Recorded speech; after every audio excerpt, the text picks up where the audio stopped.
अब नेहरू की गलती को पीएम मोदी सुधारेंगे। कानून की मुट्ठी में होगी नेताओं की किस्मत। अब संसद में नहीं होगी दागी नेताओं की एंट्री। अब जनता की भावनाओं से नहीं होगा खिलवाड़। 400 सीट ना लाकर भी पीएम मोदी करेंगे कुछ बड़ा। नए साल से पहले होगी एक नई शुरुआत। देश के लिए क्यों जरूरी है भारतीय चुनाव संहिता? धर्म ज्ञान पर देखिए अश्विनी उपाध्याय की बड़ी बात। भारत में one nation one election code की जरूरत है।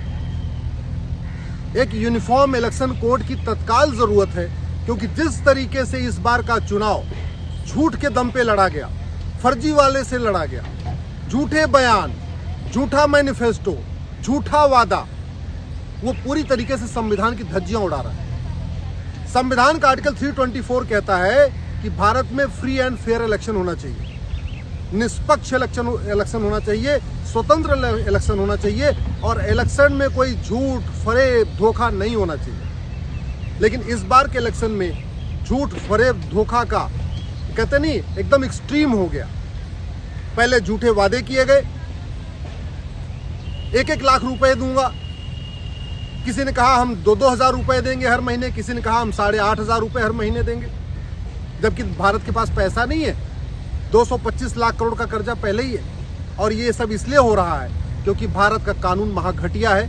1951 में जो रिप्रेजेंटेशन ऑफ पीपल एक्ट बनाया था नेहरू जी ने, वो महा सड़ा हुआ है, एकदम घटिया है। उसी की वजह से झूठ भी चल रहा है, फरेब भी हो रहा है, धोखा भी हो रहा है।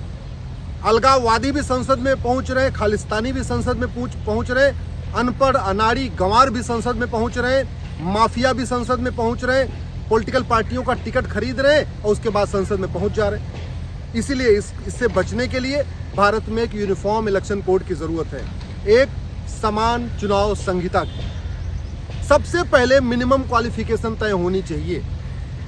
जैसे आईएएस बनने की मिनिमम क्वालिफिकेशन है, क्लर्क बनने की मिनिमम क्वालिफिकेशन है, हवलदार, थानेदार बनने की मिनिमम क्वालिफिकेशन है, ऐसे सांसद और विधायक की मिनिमम क्वालिफिकेशन तय होना चाहिए। मैक्सिमम एज लिमिट तय होना चाहिए। जैसे सारी पब्लिक सर्वेंट में जो पब्लिक सर्विसेज हैं वहां पे मैक्सिमम एज लिमिट तय होती है, ऐसे चुनाव लड़ने की भी मैक्सिमम एज लिमिट तय होनी चाहिए। जैसे प्रत्येक पोस्ट के लिए कॉम्पिटिटिव एग्जाम होता है, चाहे वो क्लर्क के लिए एग्जाम होता है, चाहे वो आईएएस के लिए एग्जाम होता है, चाहे पुलिस बनने के लिए होता है, या वैसे ही एक भारत में लेजिस्लेचर एलिजिबिलिटी टेस्ट होना चाहिए। सांसद, विधायक के लिए भी एक बाकायदा एग्जाम होना चाहिए।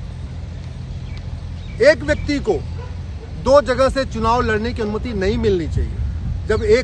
जब आम जनता 2 जगह से वोट नहीं दे सकती तो उसको 2 जगह से चुनाव लड़ने की अनुमति क्यों मिलनी चाहिए?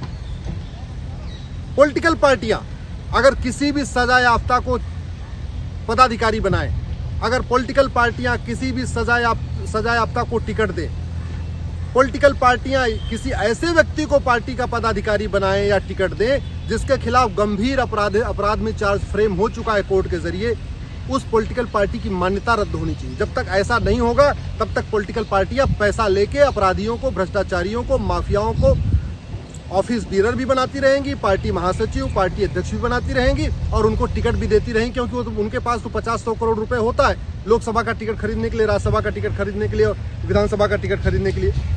इसी तरीके से मैनिफेस्टो यूनिफॉर्म होना चाहिए, स्टैंडर्ड होना चाहिए। भारत में मैनिफेस्टो का कोई स्टैंडर्ड फॉर्मेट नहीं है। हर एक पॉलिटिकल पार्टी स्वतंत्र है अपना अपना मैनिफेस्टो ड्राफ्ट करने के लिए। किसी भी पॉलिटिकल पार्टी को ये बताने की जरूरत नहीं है कि जो वो वादा कर रही है उस वादे को कितने दिन में फ्रेम करेगी, पहले साल में कौन कौन सा वादा पूरा होगा, दूसरे साल में कौन कौन सा वादा पूरा होगा, तीसरे साल में कौन कौन सा वादा पूरा होगा, और जिस वादे को पूरा करने में पैसा खर्च होना है वो पैसा कहां से आएगा। चाहे वो स्टेट इलेक्शन हो, चाहे सेंट्रल का इलेक्शन हो, किसी भी पॉलिटिकल पार्टी को ना तो टाइमलाइन बताने की जरूरत है कि जो वो वादा कर रही है वो कौन कौन सा वादा कितने दिन में पूरा होगा, ना उसको ये बताने की जरूरत है कि जो वो वादा कर रहे हैं उसमें जो पैसा आएगा, जो लागत आएगी, वो कहां से आएगा।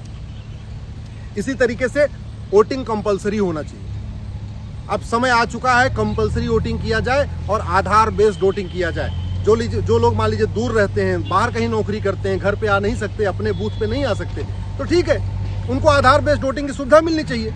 अगर आधार का उपयोग करके बैंक से पैसा निकाला जा सकता है तो आधार का उपयोग करके वोटिंग नहीं हो सकती क्या? बिल्कुल हो सकती है। टेक्नोलॉजी आ चुकी है, ऐसी एडवांस हो चुकी है। वोटर लिस्ट कॉमन होनी चाहिए, one nation one voter list. अभी क्या हो रहा है, पार्षद के चुनाव में अलग वोटर लिस्ट बनती है, प्रधान के चुनाव में अलग वोटर लिस्ट बनती है, विधानसभा के चुनाव में अलग वोटर लिस्ट बनती है, सांसद का चुनाव होता है अलग वोटर लिस्ट बनती है। तो हमारे जितने भी गवर्नमेंट एम्प्लॉई हों, चाहे वो टीचर हों, चाहे नगर निगम में काम करने वाले, इनकी हर साल ड्यूटी लगती है वोटर लिस्ट बनाने के लिए। वोटर लिस्ट कॉमन होनी चाहिए, यूनिफॉर्म होना चाहिए, one nation one voter list होना चाहिए। और पोस्ट ऑफिस को वोटर लिस्ट बनाने का नोडल सेंटर बना देना चाहिए।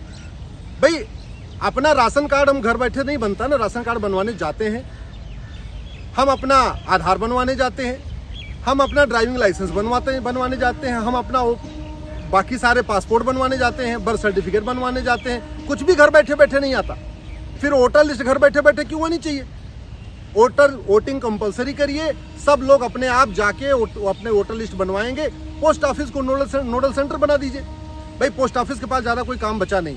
आज की डेट में ईमेल सब उपयोग कर रहे हैं, कुरियर इतना उपयोग हो रहा है कि आज की डेट में अब जो चिट्ठी भेजने वाला काम था वो बंद हो चुका है। ऐसे में जो भारत में 2 लाख वोटर अपने पोस्ट ऑफिस है, उनको वोटर लिस्ट बनाने का काम दे देना चाहिए। इस पर मेरी पीआईएल चल रही है। मेरा ये मानना है ईवीएम के ऊपर पार्टी का सिंबल नहीं होना चाहिए। ईवीएम के ऊपर नाम होना चाहिए, कैंडिडेट की कलर फोटो होनी चाहिए जिससे आराम से उसको पहचाना जा सके, उसकी क्वालिफिकेशन होना चाहिए। अल्टीमेटली वोट देते समय कैंडिडेट यही देखता है कि भैया ये कितना पढ़ा लिखा है, इसका नाम क्या है, उसको पहचानने की जरूरत है। पहचान करने के लिए वो पार्टी सिंबल की जरूरत ही नहीं है। ईवीएम पे पॉजिटिव और निगेटिव बटन होनी चाहिए, यानी हर कैंडिडेट के नाम के सामने एक ग्रीन बटन, एक रेड बटन। आपको कैंडिडेट पसंद है तो आप ग्रीन बटन दबा दीजिए, आपको कैंडिडेट नहीं पसंद है तो रेड बटन दबा दीजिए। मेरा ये मानना है कि ग्रीन और रेड का कॉन्सेप्ट भी इंप्लीमेंट होना चाहिए। इलेक्शन कमीशन का अपना इंडिपेंडेंट सेक्रेटरिएट होना चाहिए, जैसे लोकसभा का इंडिपेंडेंट सेक्रेटरिएट होता है, राज्यसभा का इंडिपेंडेंट सेक्रेटरिएट होता है, सुप्रीम कोर्ट का अपना सेक्रेटरिएट है, हाई कोर्ट का अपना सेक्रेटरिएट है। लेकिन इलेक्शन कमीशन के पास कोई सेक्रेटरिएट नहीं है। तो उनके यहाँ जो लोग काम करने वाले हैं वो गवर्नमेंट एम्प्लॉई होते हैं, सरकार उनको जब मन करती भेजती, जब मन करती बुला लेती है। अब उनके ऊपर हमेशा तलवार लटकी रहती है कि हम यहाँ का कोई ऐसा काम कर दे, पता चला हमको ट्रांसफर कर दिया जाए। इसलिए इलेक्शन स्वतंत्र करने के लिए, इलेक्शन को निष्पक्ष